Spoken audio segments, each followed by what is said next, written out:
Benar Bapak, benar. Hanya satu kerinduan kami, agar kami kelak ketika kami pulang, kami dapat memandang wajah-Mu. Itulah sukacita terbesar ya Bapak, yang akan kami rasakan sebagai orang yang sungguh-sungguh mengiring Engkau. Ampuni Bapa segala kesalahan, dosa, ketidakpatutan, ketidakpantasan kami selama ini di hadapan-Mu. Engkau sungguh Allah yang baik, Allah yang setia, selalu menjagai, melindungi dan memelihara setiap kami. Bahkan Bapa, Kau masih izinkan kami untuk bersekutu, berbakti kepadamu dengan pujian penyembahan kami. Kiranya semua boleh menyukakan hatimu ya Bapa. Bapa, kami rindu akan suaramu. Berbicaralah atas kami semua. Berbicaralah Bapa. Pakailah anakmu ini untuk menyampaikan isi hatimu.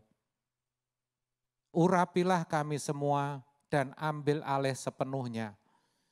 Berikan kami hikmat untuk mengerti, berikan kami kekuatan untuk melakukannya. Terima kasih ya Bapa, dan kiranya semuanya hanya untuk hormat kemuliaan-Mu. Berbicaralah, kami siap mendengar bahkan melakukannya. Di dalam nama Yesus, amin, amin. Silahkan duduk. Shalom Bapak Ibu Saudara yang dikasihi Tuhan, yang di atas shalom dimanapun saudara berada yang saat ini sedang mengikuti live streaming ini, shalom. Sungguh saya sangat bersuka cita pagi ini kita boleh kembali berjumpa meskipun dalam suasana yang yang kurang nyaman ya dengan berita-berita yang ada. Tetapi saya bersyukur kita semua oleh kemurahan Tuhan boleh ada dalam keadaan baik, sehat tanpa kurang suatu apapun juga. Beri kemuliaan buat Tuhan kita terlebih dahulu. Bapak Ibu Saudara, pagi ini saya akan beritahu saudara satu hal yang barangkali jarang atau mungkin tidak pernah saudara sadari. Apa itu? Bahwa di dalam diri orang percaya, saudara dan saya, itu ada gairah surgawi. Nah, pertanyaannya gairah surgawi itu apa Pak? Gairah surgawi itu satu semangat saudara, keinginan, kemauan, hasrat, atau satu dorongan untuk menyukakan hati Allah, untuk melakukan kehendak Bapa. Itu setiap saudara itu sudah ada gairah surgawinya. Nah, saya enggak tahu apa saudara menyadari akan hal ini atau tidak. Tapi kalau saya katakan demikian, dimaksudkan supaya saudara juga menyadarinya. Mungkin saudara berkata, kok bisa begitu Pak? Ada dua alasan. Yang pertama, karena saudara itu orang-orang yang dipilih untuk diberi kesempatan mendengarkan Injil. Makanya disebut umat pilihan. Yang kedua, itu karena saudara itu sudah dimeteraikan dengan Roh Kudus Allah.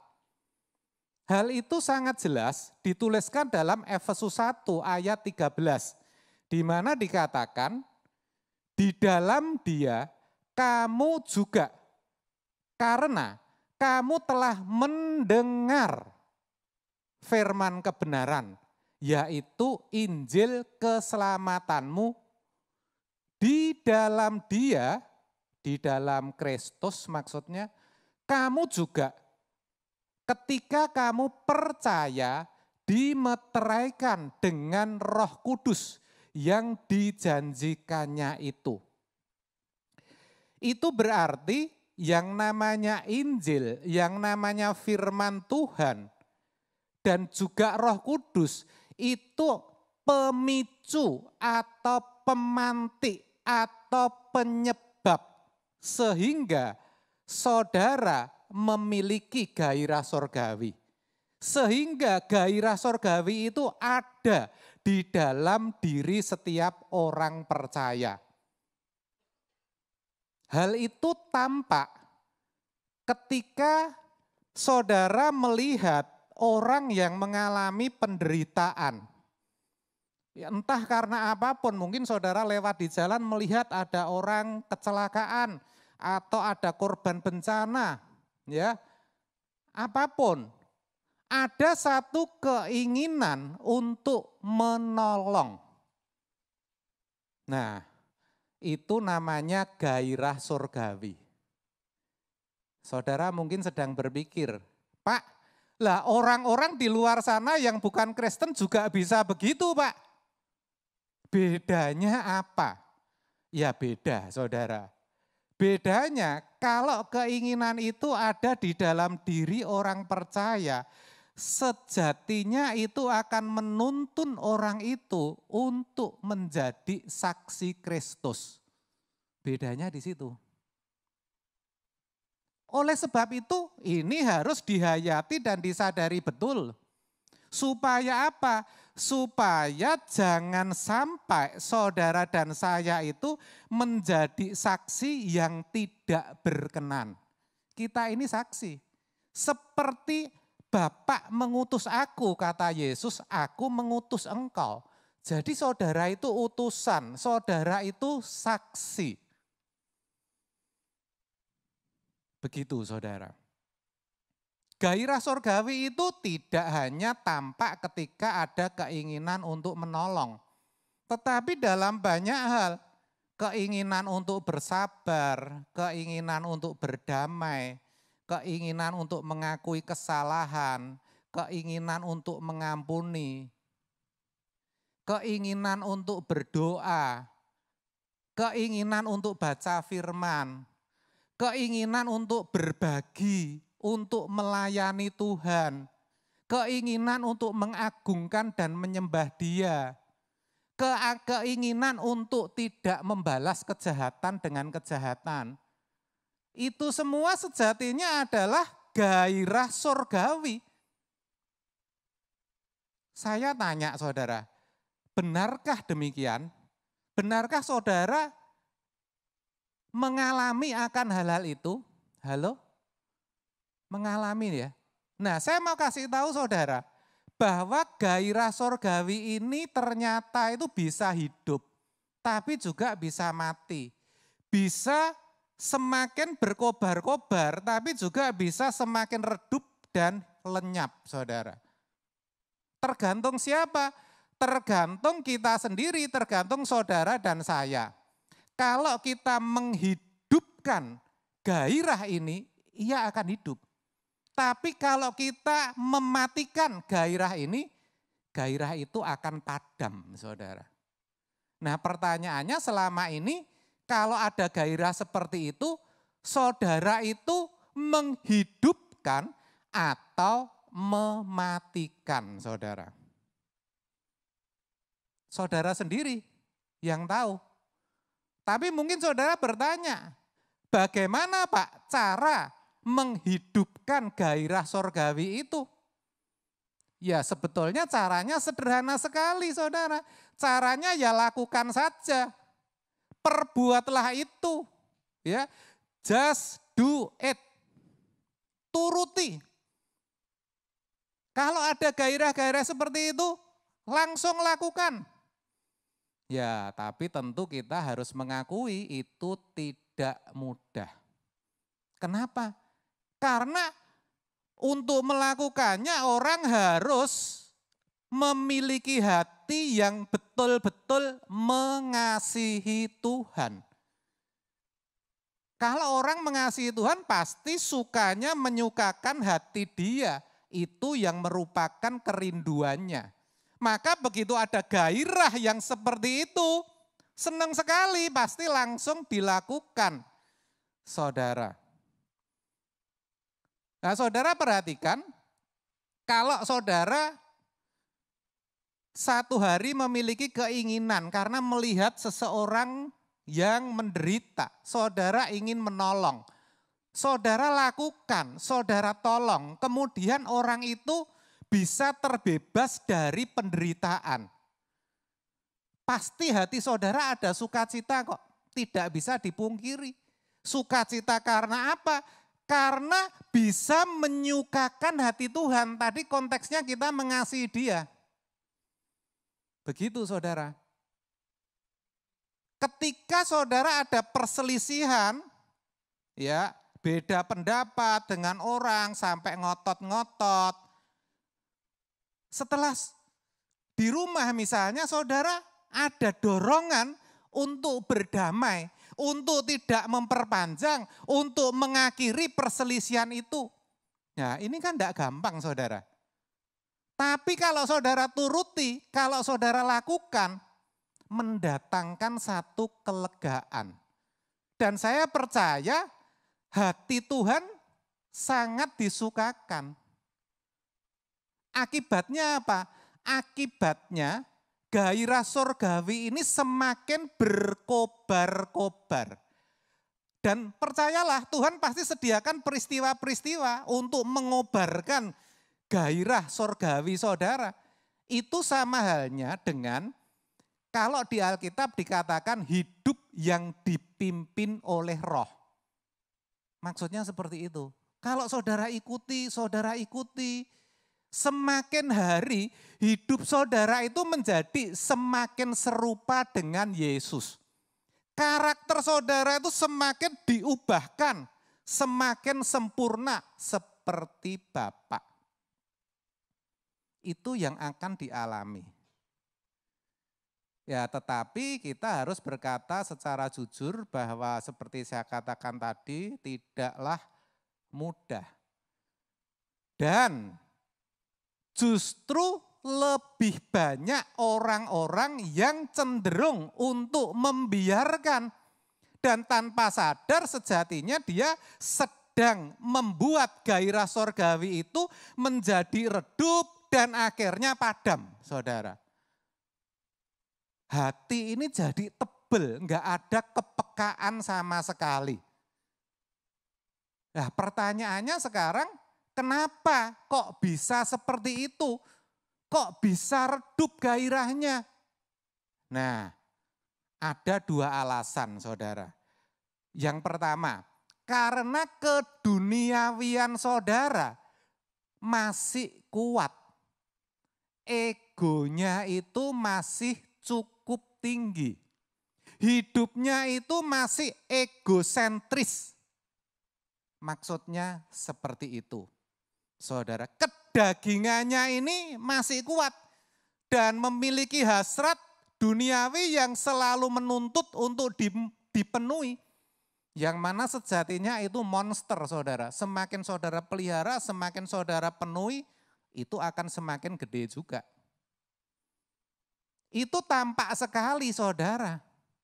Ketika misalnya saudara mendengar satu firman di gereja, ini cuma contoh, tentang pengakuan dosa. Oh, ternyata saudara terjamah saudara. Lalu masih suasana di gereja saudara berketetapan hati. Wah, aku pokoknya harus minta maaf. Begitu saudara. Wah, getem-getem istilahnya. Keluar dari pintu gereja sampai di parkir sudah berubah pikiran saudara. Mulai berpikir, masa saya harus minta maaf kepada karyawan? Masa saya harus minta maaf kepada istri? Wah, ntar tambah mentang-mentang itu. Masa saya harus minta maaf kepada suami? Sudah seperti itu dimintai maaf, besar kepala. Kenapa bisa begitu? Egonya masih tinggi, saudara. Mendengar firman, oh supaya apa? Memberi, supaya apa? Ambil bagian dalam pelayanan. Dibuka ini, ada pendaftaran untuk pelayan atau aktivis, sebagai penerima tamu, sebagai kolektan, sebagai pemain musik. Wah seneng saudara, seneng. Wah pokoknya habis ini mau daftar. Tapi begitu keluar dari pintu, berubah pikirannya. Entar kalau aku ikut berarti mau nggak mau harus latihan ini. Mau nggak mau harus selalu datang ke gereja.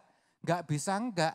Lah entar biasanya kalau hari-hari tertentu itu saya nggak bisa. Karena ada acara begini, ada acara begitu. Akhirnya apa saudara? Tidak jadi saudara. Gairahnya apa? Padam. Kenapa padam? Lah memang dipadamkan sendiri saudara. Kenapa dipadamkan sendiri? Karena egonya masih tinggi, duniawinya masih kuat.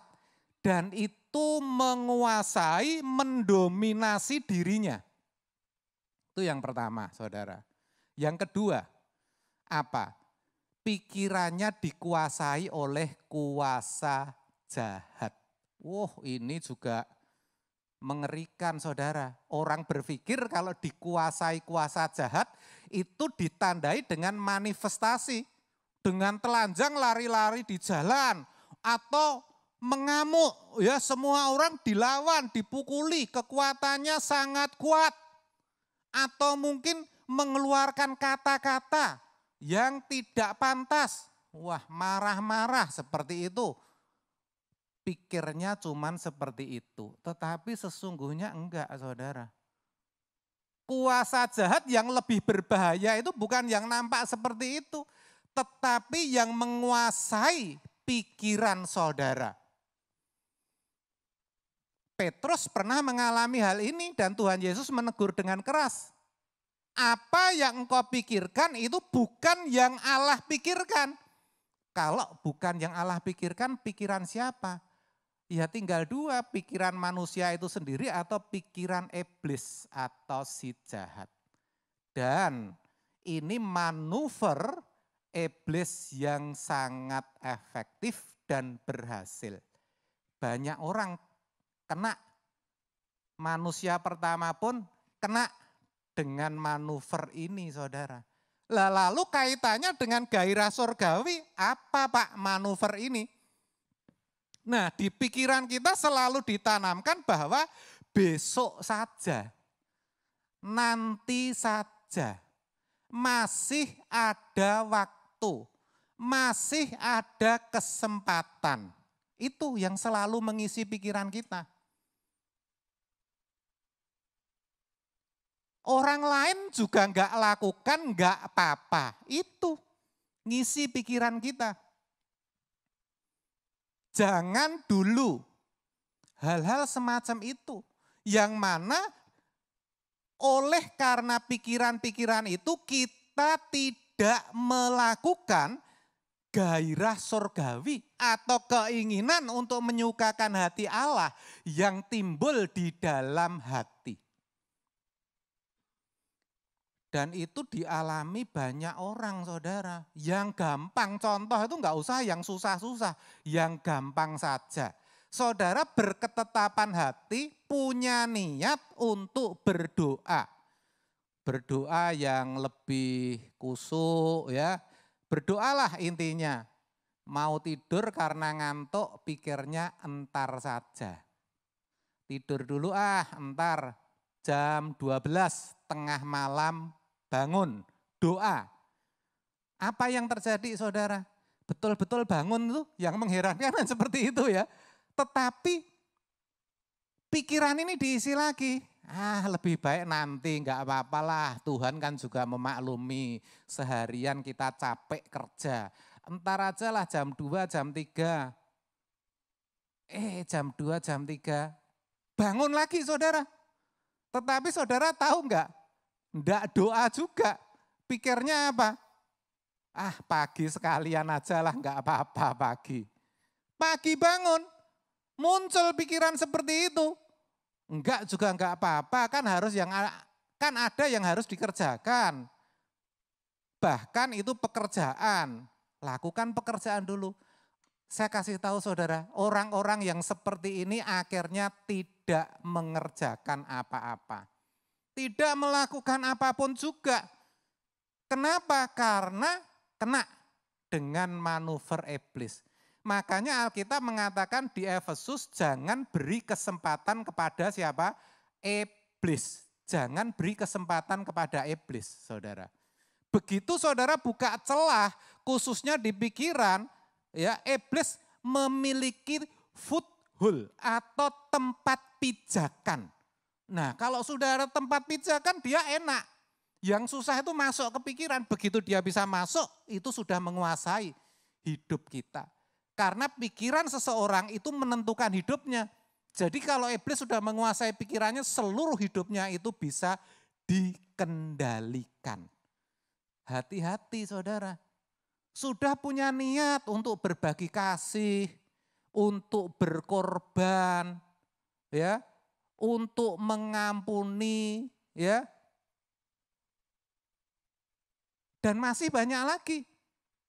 Tetapi tidak dikerjakan. Kenapa tidak dikerjakan? Karena pikirnya masih ada hari esok. Nanti juga bisa. Nah itu yang patut kita sadari saudara. Nah sekarang tentu semua ada caranya. Kalau yang tadi yang pertama, coba bisa diklik. Kenapa gairah surgawi bisa padam? Tadi karena duniawi kita atau ego kita masih kuat. Cara ngatasinya gimana Pak kalau egonya masih kuat? Lah cara ngatasinya ya kita harus dengan rela, perhatikan. Dengan rela kita mau untuk mengosongkan bejana jiwa kita. Mengosongkan dari apa? Dari segala keinginan. Maka tadi pujian mengatakan, Tuhan aku rela mengosongkan bejana jiwaku ini dari segala apa saudara? Keinginanku. Lalu dan semua hasrat pribadiku. Tadi sampai diulang sama Bu Daniel. Tuhan, yang kedua apa? Penuhi aku terus dengan gairah surgawi nan suci.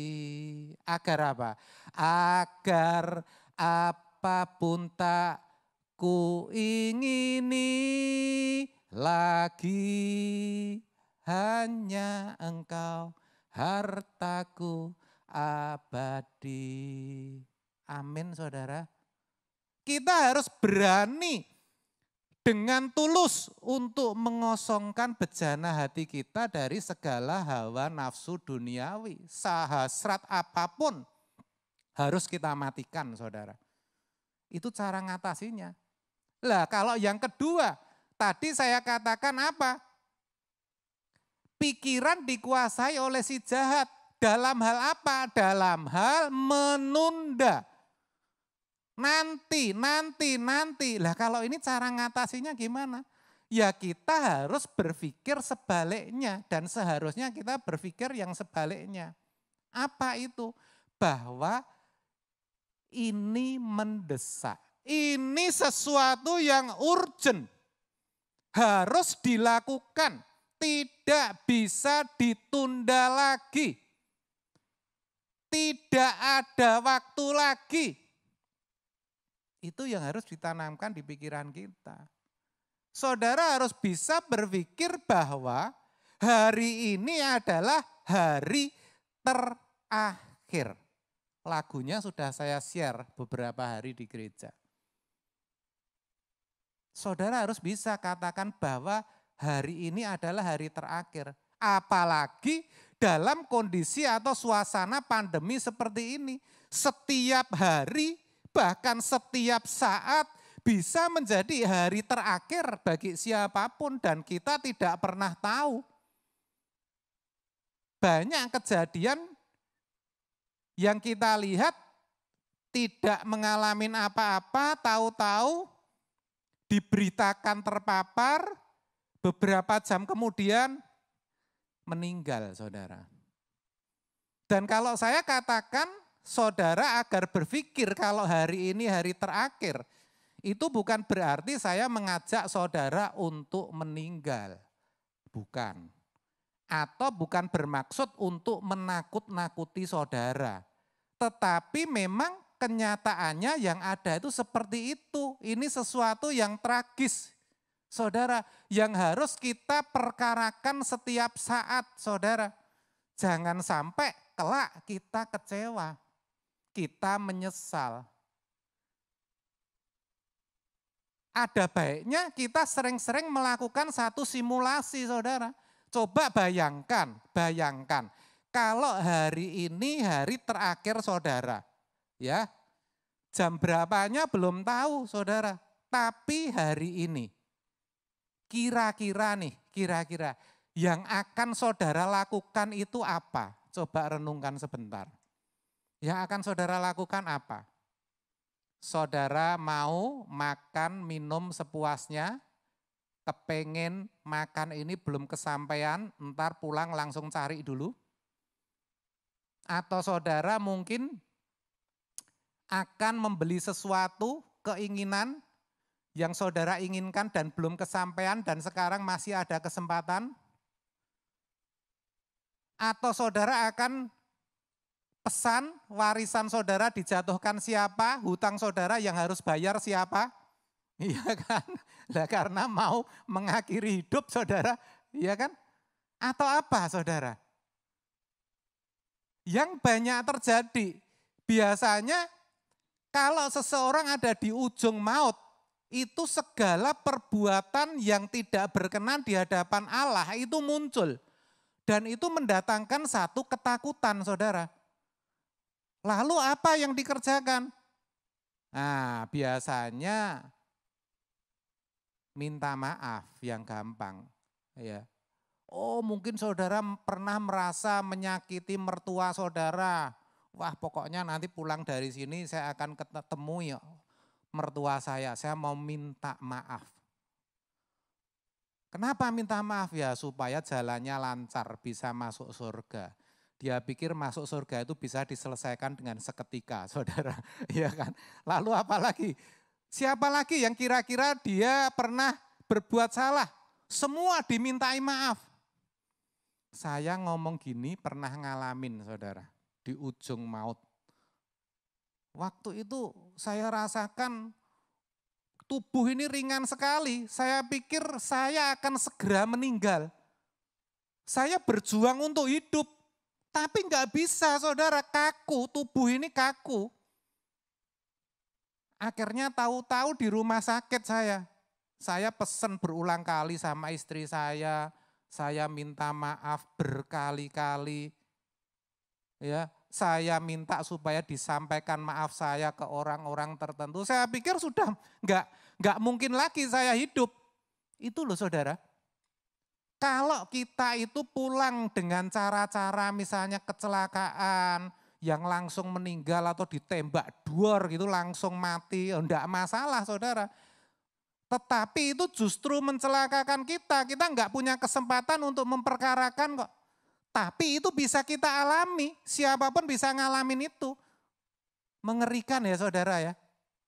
Nah, oleh sebab itu yang namanya simulasi seperti ini tadi itu sebetulnya satu nutrisi jiwa, vitamin bagi jiwa kita yang harus sering-sering kita lakukan. Nah kalau sekarang saudara sudah tahu kira-kira kebanyakan orang itu melakukan apa di ujung maut. Kenapa tidak saudara jadikan satu gaya hidup yang bisa dilakukan setiap saat? Artinya apa? Kita selalu berjuang untuk tidak berbuat salah. Jangan sampai menyakiti orang, jangan sampai perkataannya itu sampai melukai hati. Ya, perbuatan dijaga yang baik-baik, berusaha untuk hidup kudus dan tidak bercacat celah di hadapan Tuhan. Kalaupun saat ini saudara masih menyimpan akar pahit, saudara masih menyimpan dendam, kebencian, luka hati. Kenapa tunggu besok saudara? Kalau saudara tunggu besok, itu saudara lagi dikuasai kuasa jahat saudara. Ya, tetapi untuk yang satu ini enggak perlu masuk rumah sakit jiwa loh saudara. Tapi dikuasai kuasa jahat. Nah, itu harus saudara selesaikan. Cepat-cepat perhatikan. Kalau saat ini saya berbicara ada di antara saudara yang masih punya yang saya katakan tadi kebencian, luka hati, kemarahan terhadap orang-orang, selesaikan. Ya, pikirkan bagaimana kalau hari ini itu hari terakhir saudara. Semua kan harus sudah beres saudara. Dan saya percaya saudara tidak akan tunda-tunda lagi. Amin saudara. Nah itu yang harus dibiasakan, itu yang harus diperjuangkan. Ingat saudara, untuk jadi baik tidak bisa seketika. Untuk jadi jahat pun tidak bisa seketika. Semua itu sedikit dari sedikit. Begitu juga dengan gairah surgawi dan gairah duniawi. Gairah surgawi itu enggak bisa langsung menyala-nyala, berkobar-kobar rohnya. Tapi harus dibangun hari demi hari. Begitu juga kedagingan atau gairah duniawi saudara. Semakin saudara beri makan, semakin bertumbuh. Kalau gairah kedagingan semakin menguasai hidupmu. Saudara akan menuju kepada kebinasaan. Dan itu sangat-sangat mengerikan. Karena namanya kebinasaan itu terpisah dari Allah selama-lamanya. Saya ngomong begini, saya sadar sih bahwa tidak semua orang bisa menghayati. Tapi belajarlah menghayati. Menghayati keberadaan Allah saja susah kok saudara. Saya tadi duduk di situ sempat berpikir, iya ya, virus corona, COVID-19 ini semakin merajalela. Saya duduk di situ tadi, saya sempat berpikir saat pujian dilantunkan ya. Wah, apa iya ya virus itu ada di udara. Saya berkata begitu dalam hati. Tetapi saya diingatkan bahwa di udara ini juga ada roh Allah. Dimanapun kita berada, roh Allah itu memenuhi jagat raya ini. Nah persoalannya saudara menghayati yang mana? Seringkali yang kita hayati itu malah keberadaan virusnya. Oh jangan-jangan yang saya ajak bicara OTG nih. Jangan-jangan saudara enggak pernah berpikir bahwa roh Allah itu juga ada saudara. Betul enggak saudara? Nah itu loh yang perlu. Sama saudara, seperti saya katakan tadi. Saudara harus menyadari bahwa saudara ini terpapar. Terpapar apa? Terpapar virus dunia. Nah kalau sekarang pada ngantri vaksin, bahkan tadi Bu Indra berkata ada yang diminta bayaran untuk vaksin. Kenapa saudara enggak vaksin diri saudara? Dengan kebenaran firman Tuhan. Dengan gairah surgawi. Kenapa? Kenapa saudara memikirkan bagaimana supaya tubuh ini tidak terpapar COVID, tetapi membiarkan diri saudara terpapar virus dunia? Tanpa sadar hidup saudara semakin hari bukan semakin serupa Kristus, tapi semakin serupa dunia. Kan konyol ini saudara. Kelihatannya jadi orang Kristen. Makanya kalau saat ini saudara masih ada, itu masih ada kesempatan. Itulah sebabnya Rasul Paulus menasehati dalam Efesus 5 ayat 16-17, pergunakanlah waktu yang ada. Kenapa? Karena hari-hari ini adalah jahat saudara. Setiap yang Anda lihat, setiap yang Anda rasakan, setiap yang Anda alami, itu kalau saudara tidak hati-hati, semuanya itu bisa membawa saudara kepada kebinasaan kekal. Karena jahat dunia ini. Makanya dikatakan sebab itu janganlah kamu bodoh. Wah, ini perkataan yang keras saudara dan menyakitkan. Tapi nyatanya kita enggak pernah sakit hatinya baca firman ini. Kenapa? Hati kita sudah keras, sudah tebal. Ya. Jadi diperingatin sampai dibodoh-bodohkan gini ya tetap dianggap enteng aja, enggak melakukan apa-apa saudara. Sebab itu janganlah kamu bodoh. Ini maksudnya apa? Maksudnya sebenarnya kita tuh dikata-katain bodoh, kamu tuh bodoh. Makanya usahakanlah supaya kamu mengerti kehendak Tuhan, jangan mengerti kehendak atau kemauanmu sendiri. Yang dicari itu harus kehendak Tuhan. Tuhan disenangkan enggak? Tuhan disukakan enggak? Tuhan suruh saudara lakukan itu enggak? Begitu maksudnya. Saudara, ya saya sebenarnya benar. Saya itu memiliki kerinduan yang dalam supaya apa? Setiap jemaat, setiap orang Kristen khususnya jemaat di tempat ini itu memiliki satu kedewasaan rohani. Rohaninya supaya bertumbuh semakin hari itu semakin mengenal Kristus itu dengan benar saudara. Itulah sebabnya saya berjuang melalui cara-cara yang saya dapat. Saya buat hikmat pagi, seri pengajaran, audio, video. Supaya apa? Supaya saudara itu mau belajar saudara. Tidak hanya itu supaya saudara mau menghidupi. Sampai saya pikir-pikir kan saya evaluasi itu setiap saat siapa-siapa yang menyaksikan, siapa-siapa yang enggak. Itu bisa dikontrol saudara. Mengejutkan juga kemarin saya dengan anak saya Edo saya melihat ternyata sebagian yang membuka link-link saya bahkan sampai selesai malah pria loh saudara. Pria itu lebih tinggi, kaget saudara bukan? Wanitanya tuh malah kalah padahal di benak saya itu wanita pasti. Wanita itu lebih tekun, enggak itu. Saya sampai mencari-cari. Bukan mau cari apa-apa saudara, semua itu untuk Tuhan, untuk kemuliaan Tuhan. Saya lihat dengan dari perilakunya masing-masing. Saya amati bagaimana mereka hidup.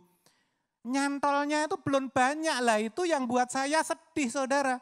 Saya sampai mikir ini dikasih apa lagi nih vitaminnya. Saya buatkan think to remember yang cuma 30 detik, 20 detik. Pesan-pesan singkat yang harus diingat. Enggak banyak yang buka. Tetapi coba saudara dapat berita, oh dokter ini begini begitu, virus, ada penangkapan ini langsung dibuka saudara. Jujur saudara, itu membuat kami sebagai hamba Tuhan itu sangat sedih. Dan faktanya memang terlihat jelas, ya gairah untuk beribadah, ya saudara datang. Itu belum menjamin loh saudara, saudara memiliki gairah yang benar. Sudah saya jelaskan beberapa minggu yang lalu. Kalau saudara menghadapi masalah, ya, bahkan kalau saudara masih memiliki hati yang keras, gak bisa mengampuni, dengar firman pun tetap gak bisa ngampunin tuh. Coba, itu gimana coba? Kalau seperti itu. Saya ngomong begini, pasti ada di antara saudara yang seperti itu. Tahu kalau itu enggak baik. Tahu kalau itu memendam, benci itu akan jadi penyakit. Tapi yo nekat itu. Sudah dikasih tahu. Itu yang gampang saja, Atau yang mudah saja, saudara kena masalah, masalahnya enggak usah gede-gede lah. Yang kecil saja. Saudara enggak ke gereja kok. Enggak ke gereja. Lebih suka menjauh dari Tuhan. Gak sadar kalau menjauh dari Tuhan itu sedang memusuhi Allah saudara. Padahal kalau memusuhi Allah itu ngeri sekali loh saudara. Dan di balik itu sebetulnya ada satu gairah surgawi juga yang mengingatkan. Jangan begitu, lakukan ini, lakukan itu. Ayo kembali ke gereja, ayo berdamai, ayo ampuni. Enggak dituruti itu saudara. Apa enggak susah saudara? Sedih. Apalagi hari-hari semakin menakutkan, bumi semakin tidak nyaman untuk dihuni, saudara. Aduh, makanya melalui kebenaran ini, saudara, saya bukan berkata begini untuk menunjukkan bahwa saya lebih baik dari saudara. Saya ingatkan, tidak ada yang namanya awam dan imam. Semua imam. Saudara imam, saya juga imam. Alkitab berkata kita itu imamat rajani kok. Jadi saya enggak lebih suci dari saudara. Saya juga jatuh bangun, saya juga buat kesalahan. Tetapi saya sadar dan saya tahu apa yang harus saya kerjakan dan saya berjuang. Saya mau memasuki proses daripada Tuhan. Dan selalu saya perkarakan, saya ukur. Apakah ada progres kemajuan atau tidak. Jangan saudara cuma berkata proses Pak, proses. Tapi enggak ada kemajuan, enggak ada progresnya. Sama juga bohong. Amin saudara. Nah, mulai melalui kebenaran ini saya sungguh tidak ada motivasi apapun. Berharap saudara mau berubah, saudara sadari bahwa semuanya bisa saja terjadi. Seperti situasi saat ini saudara kan enggak pernah berpikir toh akan terjadi. Masa ibadah dibatasi, ya, aktivitas dibatasi, sekolah diliburkan tapi ada ijazahnya. Enggak pernah berpikir kan seperti itu, tapi itu terjadi. Begitu juga saudara mungkin enggak pernah memperkirakan bahwa neraka itu betul-betul ada, saudara. Kalau enggak mungkin Tuhan Yesus di dunia ini selalu memberitakan kerajaan surga kalau enggak ada neraka, saudara.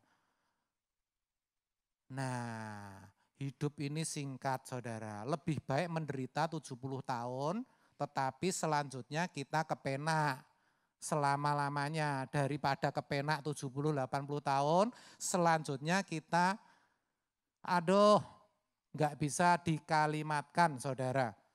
Tetapi kalau kita hayati mengerikan, ya. Ikuti, lakukan apa yang menjadi gairah surgawi yang ada di hatimu. Tuhan pasti menolong dan memampukan. Amin. Kita akan pujikan, kalau hari ini hari terakhirku. Minimal saudara hayati kalimat demi kalimat, ya. Saudara kalau yang belum begitu fasih, gandul-gandul, tapi nyanyikan, ya.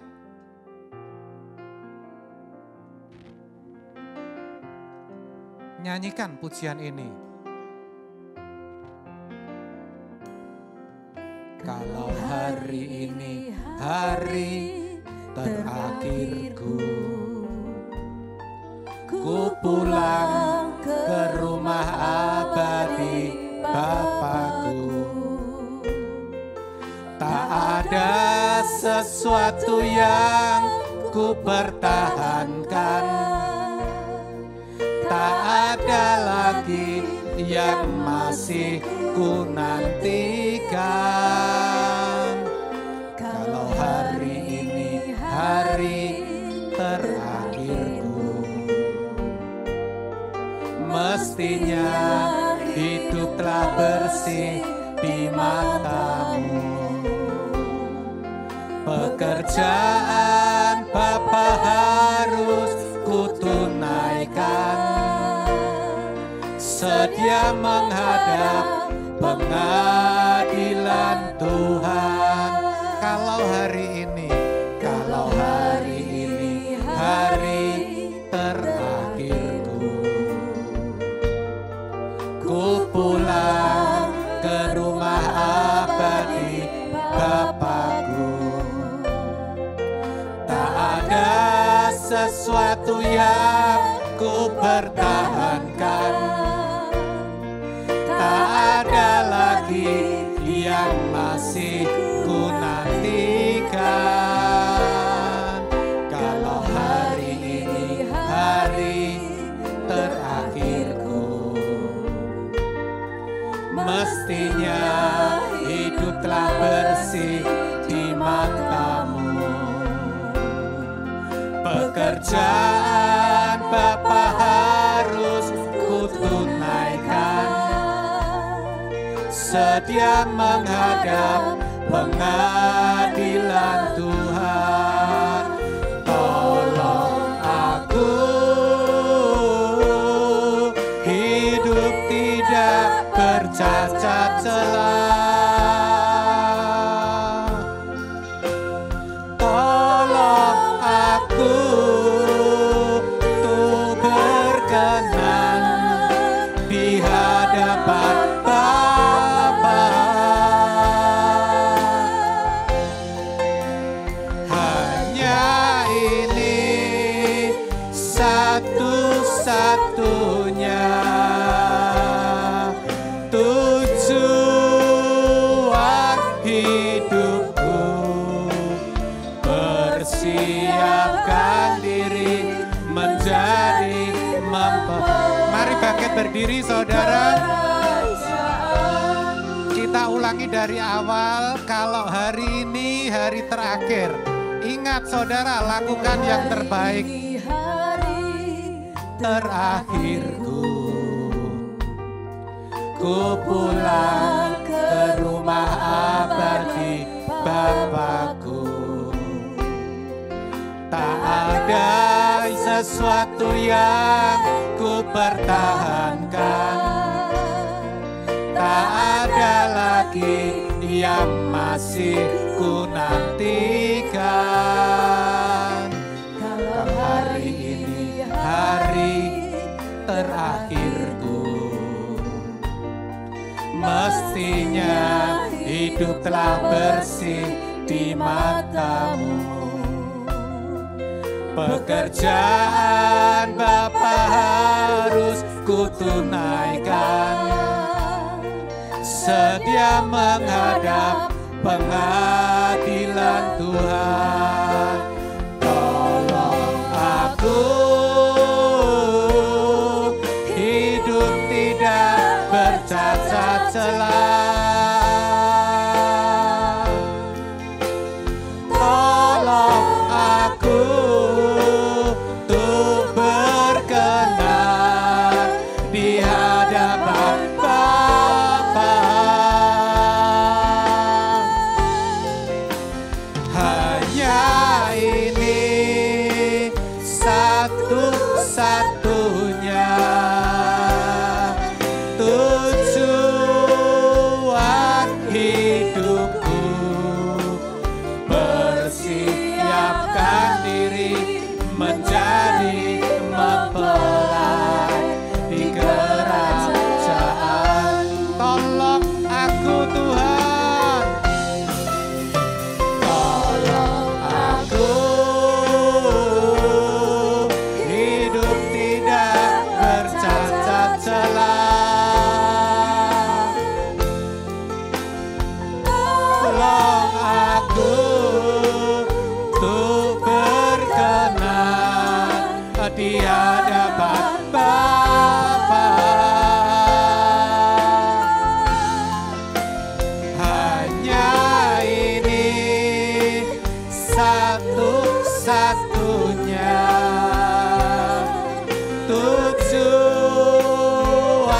hidupku, persiapkan diri menjadi mempelai di kerajaanmu. Persiapkan dirimu saudara, persiapkan diri menjadi mempelai di kerajaanmu. Persiapkan diri menjadi mempelai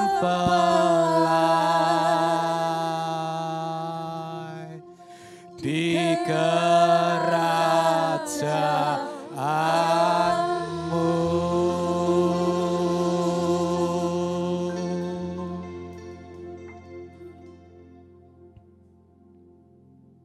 Sungguh kami tak berdaya Bapak. Oleh sebab itu, tolong kami ya Bapa, agar hidup kami boleh berkenan di hadapan-Mu. Kami mau mempersiapkan diri kami sebaik-baiknya untuk menjadi mempelai-Mu. Ampuni ya Bapak, apabila selama ini orientasi dan hidup kami hanya pada diri kami sendiri. Kami tidak memikirkan apa yang Engkau pikirkan. Melalui kebenaran-Mu ini Kau tegur, kami Kau ingatkan dan kami mau berubah. Bapak, sungguh kami mau merespon niat atau gairah surgawi yang ada di dalam hidup kami. Kami mau nyalakan itu, kami mau hidupkan itu. Agar gairah itu berkobar-kobar. Sehingga hidup kami semakin hari boleh semakin jauh dari dunia dan semakin serupa dengan Putra Tunggal-Mu, Kristus Yesus Tuhan.